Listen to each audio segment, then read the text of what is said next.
Počúvate beauty podcast kozmetickej značky I Love Me. Vítajte pri ďalšej epizóde nášho podcastu, tentokrát na tému Pravda o konzervantoch. Na spoločných osobných stretnutiach s vami, ale aj v správach od vás nám chodí veľmi často a veľa otázok práve na túto tému. Ale ja sa vlastne ani nečudujem, lebo povedalo sa o nich už aj veľa, ale častokrát nedostatočne a naozaj jasno.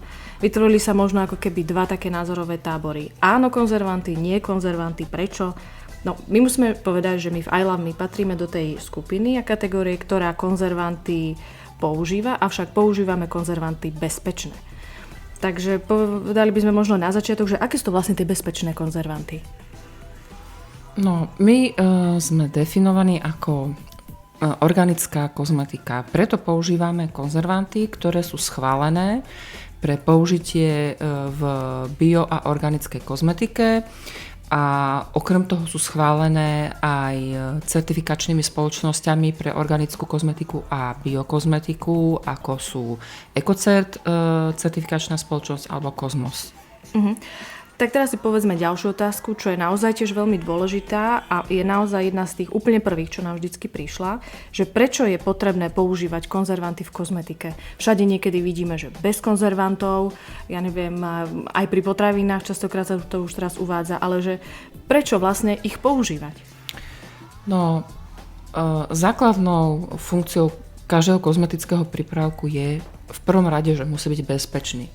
A tú bezpečnosť okrem iného dosahujeme aj tým, že v prípravku, ktorý obsahuje vodu, tak sa nachádza konzervant, ktorý vlastne bráni množeniu mikroorganizmov v takomto prípravku a tým vlastne zabraňuje množeniu mikroorganizmov jednak na našej pleti, jednak pokazeniu toho prípravku a nejakým nežiaducim účinkom, ktoré to môže spôsobiť. Čiže dá sa povedať, že to všetko, čo obsahuje vodu, ten prípravok, tak konzervant tam jednoducho musí byť. Samozrejme, každý prípravok, ktorý vlastne vstupuje na akýkoľvek trh, či už slovenský alebo európsky, musí byť podrobený mikrobiologickému testovaniu, takým skúškam mikrobiologickým, kde sa vlastne testuje, a to je jedno, že či je ten prípravok obsahuje vodu alebo neobsahuje vodu. Každý jeden prípravok musí prejsť týmito mikrobiologickými testami. Tu sa vlastne testujú prítomnosť baktérií, kvasiniek a plesní. Sú to určité špecifické mikroorganizmy, ale a keď ten prípravok neprejde týmto testovaním, tak jednoducho nemôže byť uvedený na trh. Lebo častokrát je dnes aj dosť silnejúca téma toho greenwashingu.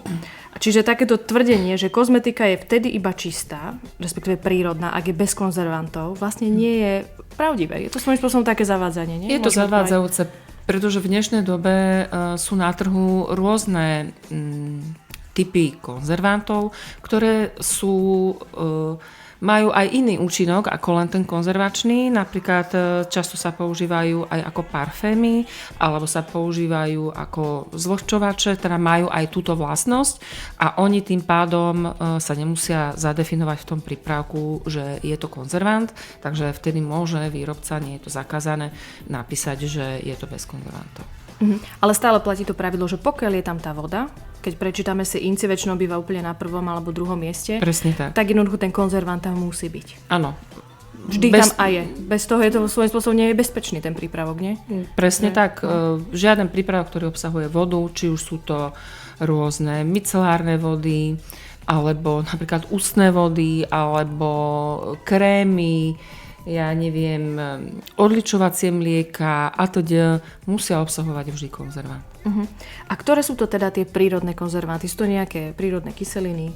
Konzervanty sa delia jednak na prírodné konzervanty, potom sú konzervanty prírodne identické, to znamená, že sú vyrobené z nejakých prírodných materiálov nejakým biotechnologickým spôsobom.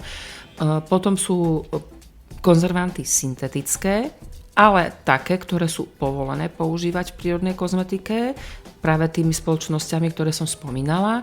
A potom sú čiste syntetické konzervanty.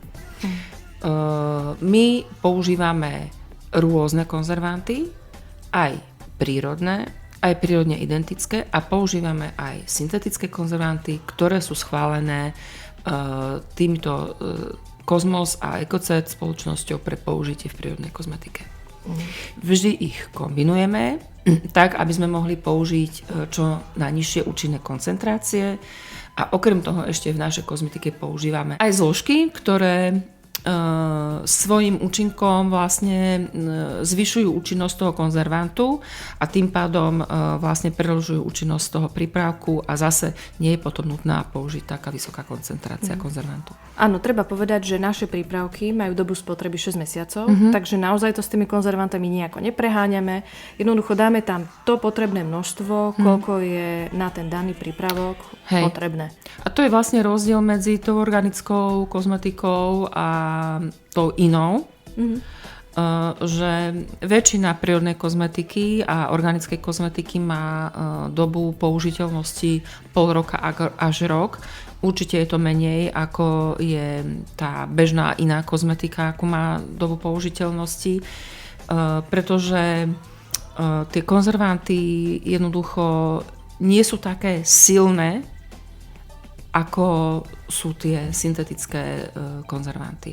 Ale my v I Love Me vlastne zvyšujeme stabilitu a kvalitu našich kozmetických prípravkov nielen vlastne kvalitnými konzervačnými látkami, ale k ich kvalite prispievajú aj naše obaly. Máme obaly z biofotonického skla, ktoré majú vlastne tú vlastnosť, že zvyšujú stabilitu a predĺžujú účinnosť jednak konzervantov a jednak aj aktívnych látok v kozmetických prípravkoch I Love Me.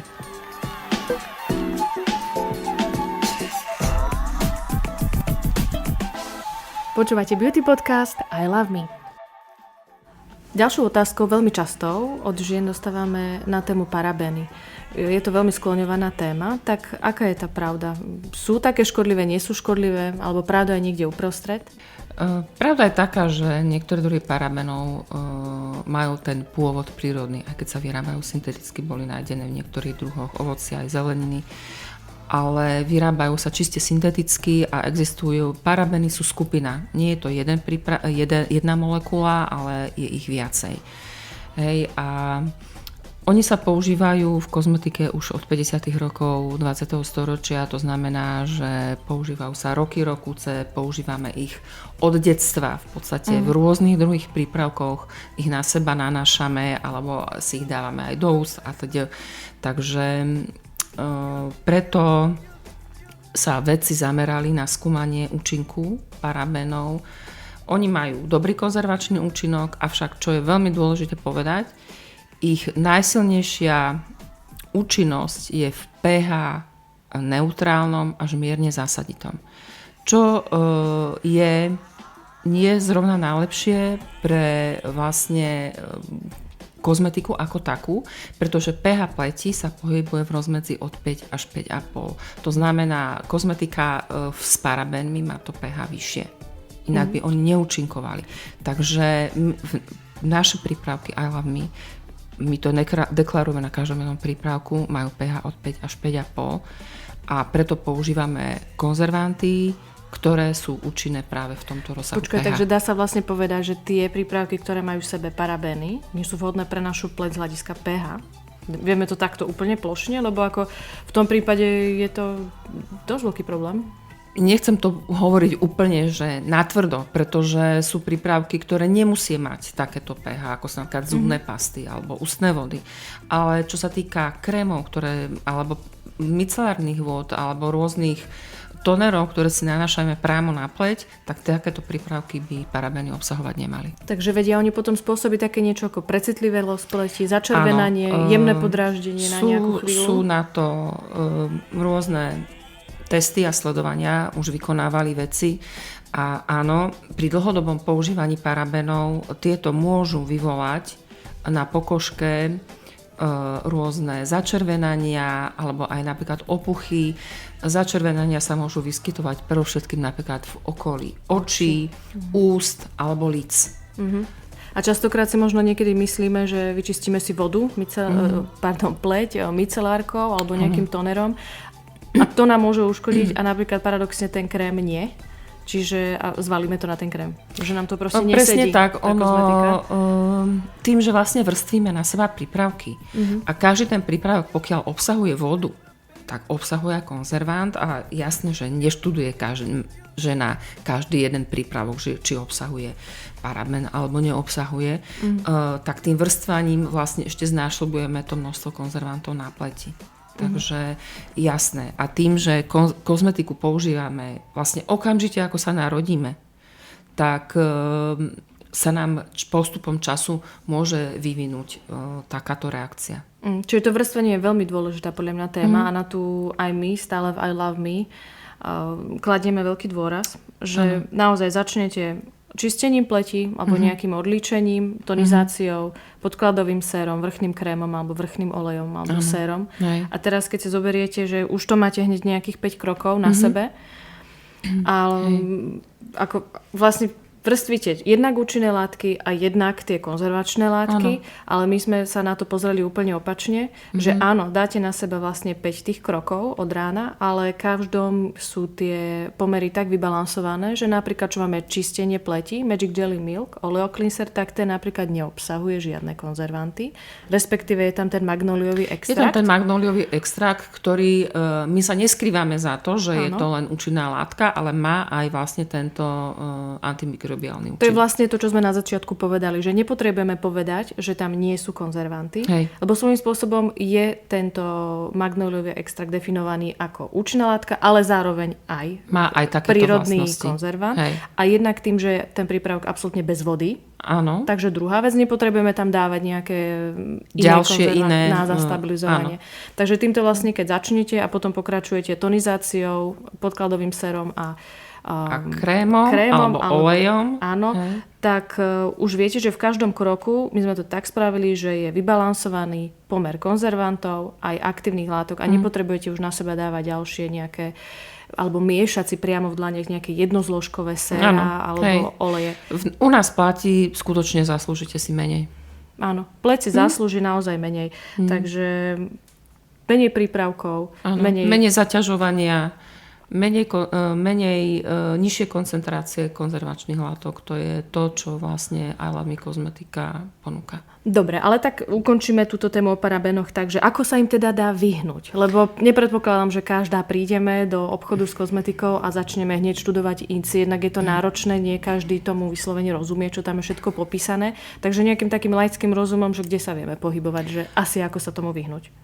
No, tak ako si povedala, úplne najjednoduchšie je si pozrieť to zloženie, ale častokrát tie písmenká sú také maličké, že proste to nečítame. Noste si lupu. Parabeny sa veľmi často používajú v dekoratívnej kozmetike. V rôznych make-upoch, rôznych, neviem, krycích prípravkoch, špirálach, korektoroch. Čiže tu je cestou používať tú dekoratívnu kozmetiku len skutočne vtedy, keď to potrebujeme.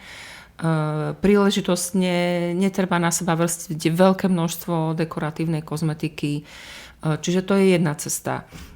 Druhá cesta je potom skutočne, ak je to možné, siahnuť po tej prírodnej kozmetike.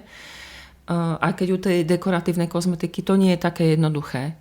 Ale minimálne pri kozmetike, ako sú krémy, pleťové vody, čistiace prípravky, tak tu si vyberať tú prírodnú kozmetiku, ktorá vlastne obsahuje len konzervačné látky, ktoré sú schválené do prírodnej kozmetiky a určite neobsahujú žiadne parabeny, pretože parabeny sú v prírodnej kozmetike zakázané.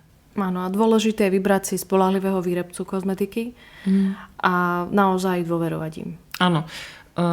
Jednou vecou je takýmto spôsobom sa vyhnúť parabenom a druhá vec je skutočne, ako si spomenula, vyberať si dôveryhodného výrobcu kozmetických prípravkov, pretože jedna vec sú parabeny, ale druhá stránka veci je aj tzv. Greenwashing, ku ktorému sa mnohé firmy uchyľujú. Takže to je taká tá druhá stránka To veci. svojím spôsobom teraz je to už len, ja mám pocit, že taká modná vlna. Že automaticky, čo je povedané, že prírodné, že automaticky aj dobré. Ale častokrát niekedy sa tí výrobcovia za toto naozaj len skrývajú. Hej. A nie je to tak. Že my čím viac sa vlastne pohybujeme v tomto prostredí kozmetickom, tak akože vidíme už naozaj také príklady, že z niektorých naozaj mi je až zle. Že ako toto proste dokážu takto bezhlavo tvrdiť, veľkým to tam napísať. Áno. Ale jednoducho je to tak začarovaný kruh, že proste bežná žena jednoducho sa v tom nemá ako vyznať. Ono, aby sme boli spravodlivé, umožnili to zákony, ktoré to jednoducho nezakazujú už aj pri minimálnom množstve nejakých prírodných zložiek tvrdiť, že toto je prírodná kozmetika. Takže preto je dôležité vyberať si dôveryhodného výrobcu alebo dodávateľa kozmetických prípravkov.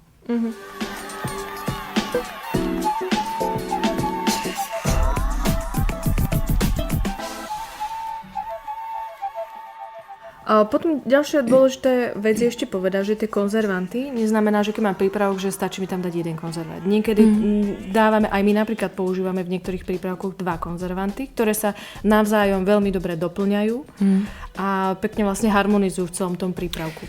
Ako som už spomínala skôr, v kozmetických prípravkoch sú sledované baktérie, potom sú tam sledované kvásinky a plesne. A žiadna konzervačná látka neúčinkuje v plnom rozsahu na každý tento typ týchto mikroorganizmov. Preto je potrebné v kozmetických prípravkoch tieto konzervanty kombinovať. A keď sa kombinujú a kombinujú sa správne, tak potom nie je nutné ich používať vo vysokých koncentráciách. Dnes sú už k dispozícii konzervačné prípravky vhodné do prírodnej kozmetiky alebo organickej kozmetiky, kde už výrobca priamo namieša takúto zmes a výrobca organickej kozmetiky sa na takýto konzervant môže spoľahnúť. Takže na to, aby ten prípravok bol dlhodobo použiteľný, respektíve použiteľný a kvalitný v rámci tej doby spotreby, je skutočne potrebné používať zmesy konzervačných látok tak, aby sa pokryli všetky tie typy tých mikroorganizmov. Takže svojím spôsobom treba povedať, že áno, konzervanty treba používať v kozmetike, v prírodnej kozmetike určite. Sú bezpečné, netreba sa ich obávať, takže celá tá okolo toho hystéria, že bez konzervantov, bez ja neviem čo všetkého ešte. Nikto nás nechce zabiť, nikto nám nechce ublížiť, práve naopak. Takéto prípravky bez konzervantov častokrát nie sú bezpečné, častokrát nie sú ani certifikované, lebo jednoducho by ani neprešli tými mikrobiologickými testami. Oni nie, že častokrát nie sú certifikované, oni nemôžu byť certifikované, pretože ani by nemohli byť uvedené na trh. Každý jeden prípravok, ktorý chce byť uvedený na slovenský trh alebo európsky trh, musí byť podrobený takýmto mikrobiologickým testom. A jednoducho, ak obsahuje vodu a nemá konzervant, tak tým testom neprejde. Sú prípravky, ktoré si niekto robí doma, hej, len pre vlastné použitie, ale má 100% istotu, že ten prípravok mu dlhšie ako týždeň alebo 2 týždne, pokiaľ ho má v chladničke, možno aj dlhšie, nevydrží. Hej. A ja osobne by som si taký prípravok na seba nenaniesla, pretože určite by som nechcela dostať nejakú kožnú, mať nejaký kožný problém. Ako vlastne taký prípravok potom vyzerá, že zistíme, že sa vlastne pokazil. On zmení štruktúru, častokrát sa oddelí, zmení štruktúru, a vlastne okamžite je tam efekt, že zmení sa tá jeho vôňa. Môže sa tam normálne na kelímku pomnožiť nejaká pleseň alebo kvasinka a toto si určite na seba nechceme dať. No jasné. Hej. Častokrát áno, je teraz trend, že miešať si kozmetiku doma, čo je síce super, mne sa to tiež veľmi páči, je to také proaktívne, je to fajn, aj ako také hobby, ale jednoducho treba si uvedomiť, že častokrát bez tých základných konzervantov, lebo dneska dostať aj konzervanty na hobby, použenie, keď to môžem tak povedať, jednoducho to nie je bezpečné, že urobí to vyslovene, že len takéto čisté. A aj tých vedomostí, pretože je veľmi dôležité dodržiavať nejaké odporúčané koncentrácie. Čiže dá sa to tými konzervantmi aj nejako prepáliť? No jasné. Jasné. Všetko sa dá. Všetko sa dá, jasné. Hej.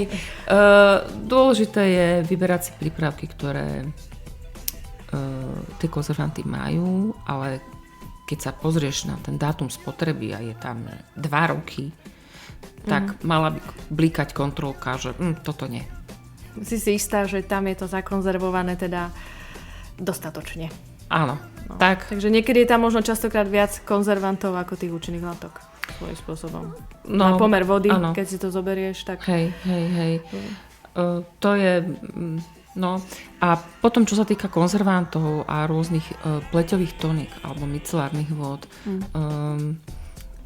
častokrát rôzne ženy alebo dievčatá používajú micelárnu vodu ako taký univerzálny prípravok, ale aj keď sa to možno netýka úplne priamo konzervantov, ale ja by som to veľmi chcela vyzdvihnúť, že micelárne vody sú oplachové prípravky. Tie musia ísť z pleti dole, takže tu veľmi často robíme chybu a potom vlastne ten konzervant tiež ostane na tej tvári.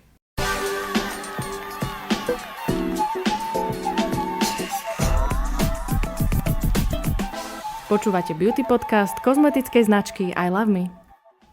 Tak dáme iba zhrnutie na záver. Všetko, čo sme teraz povedali. Takže konzervanty v kozmetike určite áno, sú bezpečné v prírodnej kozmetike a treba sa spoľahnúť na toho výrobcu, že v akých koncentráciách to tam dáva. Lebo naozaj, ak máte dobrého výrobcu, certifikovaného, tak je tam tá proste, že cesta, že spoľahnúca, je to fajn. To je jedna vec. Druhá vec je, každý jeden prípravok, ktorý vo svojom zložení obsahuje vodu, alebo napríklad nejaké kvetinové vody, musí obsahovať konzervant, inak by nemohol byť uvedený na trh. Takže tu nie je cesta, že bez konzervantov. Pokiaľ vidíte na obale bez parabénov, tak určite áno, pretože parabény nemajú čo robiť v kozmetike. Jednoducho je to naozaj taká kategória, že pokiaľ sa im dá úspešne vyhnúť, tak to proste... Treba ísť do toho. Treba ísť do toho, urobme to. No a ďalšiu vec, že nenehajme sa nejak tak zvaliť tou vlnou toho greenwashingu, že všetko prírodné a skutočne čisté je naozaj dobré. Naozaj tie vedecké štúdie sú podložené faktami, ktoré fungujú, čiže jednoducho tieto veci treba používať, čo sa týka konzervácie tých prípravkov, lebo slúžia na našu ochranu a ochranu našej pleti. Lebo častokrát si vieme naozaj urobiť skôr horšie ako lepšie, lebo chceme mať na sebe naozaj to najčistejšie. Ešte možno poslednou vecou, že ako vieme zamedziť znehodnotením toho prípravku, je veľmi dôležité neísť prstom do toho krému. Hej. Jednoducho naozaj aj my používame, aj to môžete zakúpiť, špachtličku, ktorá vždycky sa dá po každom použití pekne umyť, vydezinfikovať a vždy proste idete do toho prípravku špachtličkou, nie prstom. Máme dlhšie nechty, takže za nechtami je množstvo mikroorganizmov. Divočina a tu vlastne každým šiahnutím do toho krému jednoducho zanášame dnu a dnu. A potom ďalšia vec, že naozaj pokiaľ sa chcete vyhnúť nejakému masívnym konzervantom, nejakým množstvám, tak pozerajte na spotrebu toho prípravku. Naozaj čím kratšia tá spotreba, naozaj tá optimálna sú tých 6 mesiacov, tak tým máte tú istotu, že to množstvo tých konzervantov je tak vybalansované, že je tam, bezpečné, ale účinné. Presne tak. A sú na svojom správnom mieste tam, kde majú byť. Áno. A potom sa treba držať toho pravidla, zaslúžite si menej, nevrstviť na seba veľké množstvo prípravkov, nepoužívať veľké množstva dekoratívnej kozmetiky. To je cesta. Takže nielen zaslúžite si menej pre svoju pleť, ale zaslúžia si menej aj tie prípravky. Presne, čo sa týka tých konzervantov. Áno. To bolo na dnes asi všetko o téme Pravda o konzervantoch. Aby ste mali predsa len ešte nejakú otázku, na ktorú sme vám neodpovedali, kľudne nám napíšte na náš e-mail info@iloveme.sk alebo na našom Instagrame iloveme.sk a budeme sa tešiť už na ďalší podcast. A pre informáciu o našich prípravkoch môžete navštíviť náš web www.iloveme.sk.